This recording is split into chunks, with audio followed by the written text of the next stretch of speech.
Hey guys, what's up? Welcome back, as always, to another edition of Deadlock Weekly, the show where I bring you all the latest news, leaks, esports roundups, and more every Sunday at 6 p.m. Eastern. If you want to stay in the loop, make sure to subscribe. And so, guys, we've had another leak week, and the first one of the week is showing Frank's new ultimate, or rather his ultimate, and some really interesting smaller changes. And I can't exactly tell what's happening with Frank's ult, but it looks like his ult procs when he dies, and then after a second or so, he does a big burst of AoE damage and has a short duration to resurrect and continue fighting while his health slowly kind of drains to zero, and then another burst of damage occurs. That's what I can kind of take away, but let me know if you think that's right. But honestly, I'm much more interested in the other parts of this leak, the various new art and UI elements that we're seeing. Number one, the new Infernus portrait. I'm sure that a lot of heroes are going to wind up getting new portraits, and I'm not the biggest fan of this one. I actually really like his current one. It certainly looks more refined and a much more polished up one, but I like the characterization of Infernus kind of being the asshole bar owner, and I think his current portrait really hits that tone well. The biggest thing, and the thing that I'm most excited to see though, is the new level up icon. It looks like we might be dropping the boon names and just going to old-fashioned level up system, which I think is a good thing. It's confusing for a really long time what a boon actually is and how you get one when you first start playing the game, whereas everybody who has ever played a video game, you know what a level up is. Good to just drop that barrier to entry, even just the littlest bit there. Then it looks like some polish is hit for the soul count ultimate icons. I'm a big fan of these. I like the current ultimate icons, but those are certainly, I just like the Deadlock logo a little bit cleaner. And then the up in the top center, the timer color looks like it's going to change based on what team you're on. It's yellow for the amber hand in this clip. I really like that. And this leak, guys, it's absolutely real. This came from just a poor guy online who meant to put this under the private bug report section on the forums, but accidentally posted it to the wrong channel in the public tab. This leak is almost certainly from that like super double extra secret beta that we all have been talking about now for the past month or so since the first leak came. And then the next leak of the week, I'm a poet and I didn't even know it. It looks like Viscous could begin a new model, or maybe this could even be a new skin when the game releases. Either way, I'm confident in this one's legitimacy as well because somebody found a line of code related to Tourist Viscous in the game files, and it's very cool, but not a whole lot else here. I love his little camera. That's gonna be fun. And then, guys, we had another model leak. Well, kind of. A new Lash portrait crossed my desk, and I wanted to share it with you all. And honestly, I'm not the biggest fan of this one, guys. He's a bit too circusy and less brawny than before. I really don't like the curly mustache. It's not really my thing. It's important to note, though, that this and the next leak that we're going to talk about don't have a whole lot of supporting evidence to them other than the images existing themselves. And this is where we remind ourselves that leaks are cool, fun to look at, but never expect something that leaks to wind up in the game, no matter how finished it looks. With that said, though, I'm never going to present stuff to you that I think is fake. This lines up well with the Infernus leaked image, and these leaks are surfacing in the exact same way that other leaks have come to fruition in the past, so I think there's some merit here. And then our final leak of the week is a new look at maybe Vindicta, and I think it is a great step for her if this one winds up coming out.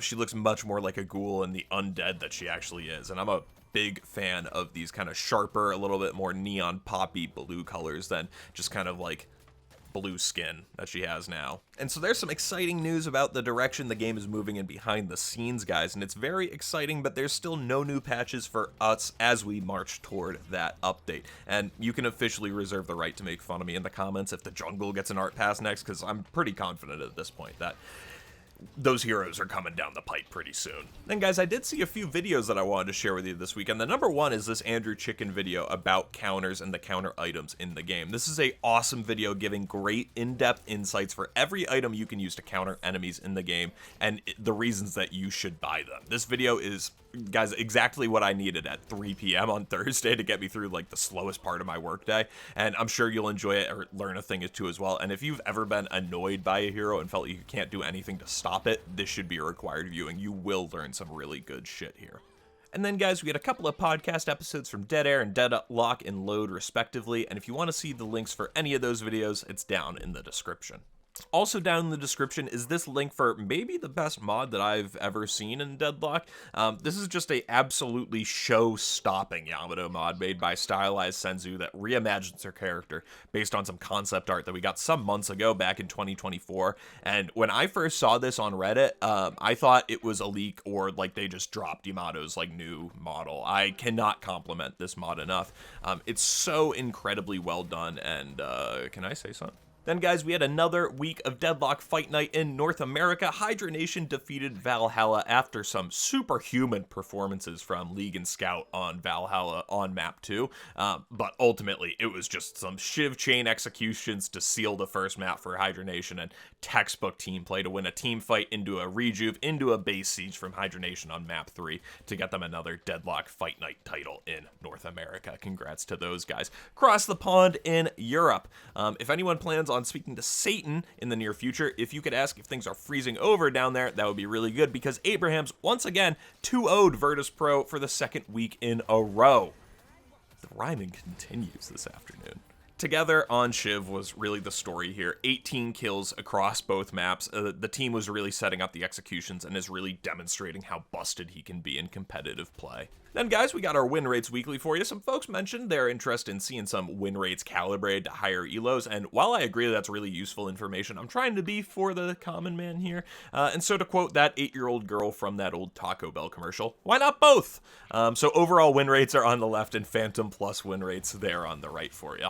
And this is also where I lean on you guys a bit. Do you want to see this graphic the whole time I talk about win rates, or have it pop up for a few seconds at the beginning and you can go back and pause and look at it? It's going to be up to you guys down below in the comments, because I really don't know here. First, though, we'll talk about the biggest differences, and that being that Sinclair has a whole 4.2 420 better win rate at higher ranks than across all of them, while Hayes is almost the exact opposite, being much more effective across all ranks than up at Phantom Plus. And I guarantee that if we were to sort by Ritualist and lower, she would have an even higher win rate than the overall. But across all ranks, guys, we did see a couple of big shifts this week, unlike last week, particularly in terms of the pick rates of Calico and Geist both going up, which makes sense considering their place in the meta as sustain heroes. Last week, we saw a real settling in terms of the meta, and now this week, now that people have had time to settle, they're really figuring out what's strong, Calico and Geist. Meanwhile, the Talent and Holiday exoduses continue. Both of those heroes saw another week of dropping off in pick rates. Now, guys, I'm not sure if it was just because I said that I was going to start reading comments in the videos, but I really, you guys were so nice on that in the last comment section, so thank you so much for that. It's, I just really appreciate that. And so, we're going to get into a couple of comments from folks here, and our first one is actually a few questions from TTV9329. I'm happy with how quick I could rattle that off. That was impressive. Do you think there will be an open beta or just straight release for the game? I think that there will be an open beta. Consumers are so warmed up to the idea of early access and whatnot at this point in the video game market that I don't think you can do much harm in releasing the game and calling it an open beta. You're just going to get a little bit more leeway in terms of that, even though I do think that if we get to that stage, I think the game will be finished well beyond what we would consider a open beta. The game already has polish well beyond that in some areas, and I think it's clear from the Frank leak that they're only going to tidy things up further. So I think there will be an open beta, even if the game, once we get to open beta, resembles a fully finished game. And how many updates do I think are left until that happens? And it's going to be one to a handful, I think. No more than 3 or 4 max major updates akin to the map rework, 4 heroes shop update, that kind of stuff. And I think those updates, they're going to entail a hero update, a major map refinement, or other objective being added to the game. Some art passes are kind of the 3 things that I can really think of as what the game kind of needs before I would be really happy with us going into the public. I'm curious, can you guys think of anything else that we're missing? And then asking what I wanted to see added most, and I just wanted to see the game get finished up and in a good state for when the floodgates open. I really believe that Deadlock has the potential to be a long-term esports mainstay if Valve continues down the path that they're on now, and so I want the game to be in the best state as possible for that, and I think the 3 things that we just talked about are essential to that. And then from SpaceBear1987, Calico needs a complete redo in my opinion. In the laws of video game enemy design, she is so flawed.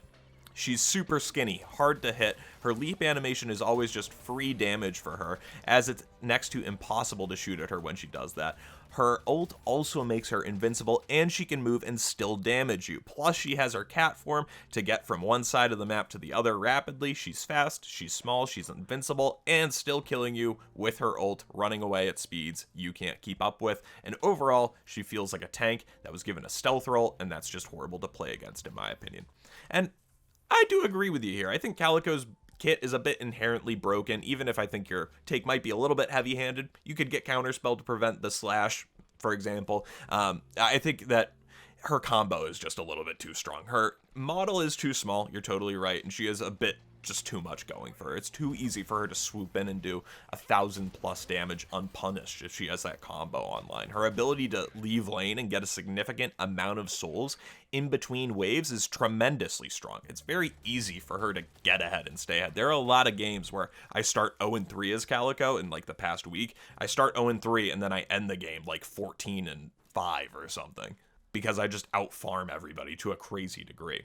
But I'm not sure the solution is a complete ground-up redo, because I do believe the core issue is just the combo. It's much more difficult for her to engage and be a real bully without that ultimate. I wonder if making her ult a debuff remover initially, which is essentially what it does now, but making her targetable by items and stuns once it's activated could be a possible solution, because those close quarters characters, they do need a way to get out once they go in. I've actually got a video about Calico a few months ago on the channel talking more about basically exactly this if you want to take a look. And that's all I got for you this time, guys. I want to thank you so very much for watching, and that if you did enjoy the video, to please leave a like and subscribe so that we make sure that next week's episode ends up in your feed. So guys, I hope you have a fantastic weekend, and I will see you again next week. Peace.